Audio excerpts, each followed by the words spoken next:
Hello and welcome to the Tower of Power. In this episode, we'll be covering my top 5 favorite books. There were several titles that I had a hard time choosing between. So to break any ties, I chose the books that I had read the most often. But before I get to the final list, I would like to take some time to list some honorable mentions.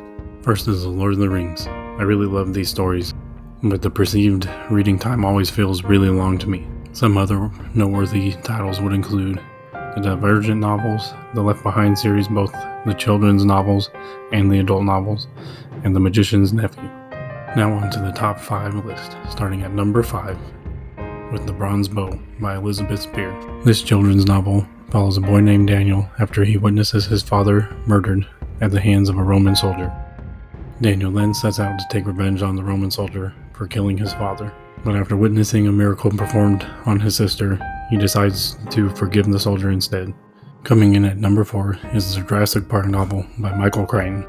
I actually read this novel for the first time at the beginning of 2019.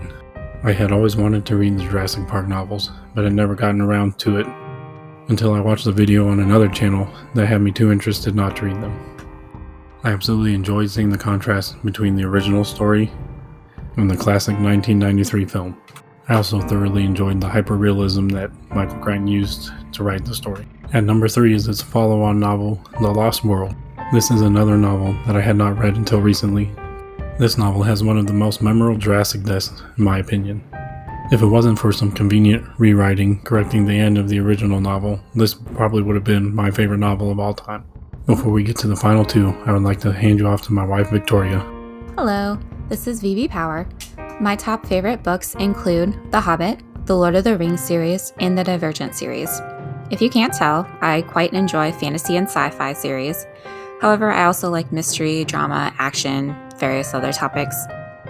So in the upcoming months, I will be reviewing books that I read within these categories, as well as any requests.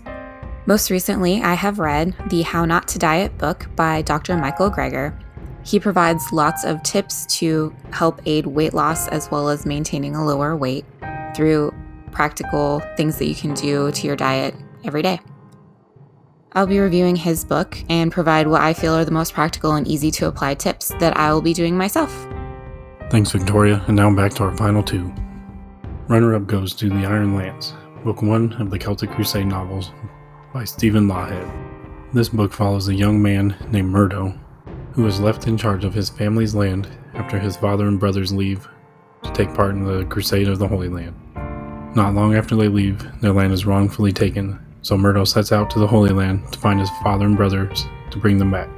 Unfortunately, by the time he is able to find them, his brothers have decided to stay and become lords of their own lands. Fortunately for Murdo, he is able to see his father before he finally passes away. In the end, his father gives him the vast treasure he has earned along the crusade. But before Murdo is able to leave the Holy Land, he stumbles across the iron lance that had been used in the crucifixion of Jesus Christ.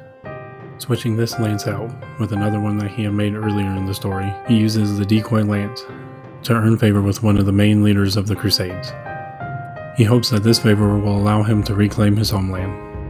Unfortunately, it is deemed that the land had been taken rightfully, but in the end, Murdo is able to use the favor to acquire new land for his family. And now for my all-time favorite novel, The Count of Monte Cristo by Alexander Dumas. I absolutely love the complexity of the characters in this story, along with how intertwined their lives are. I also thoroughly enjoy the realistic human qualities of the main protagonist, Edmond Dantes, as he himself has many flaws.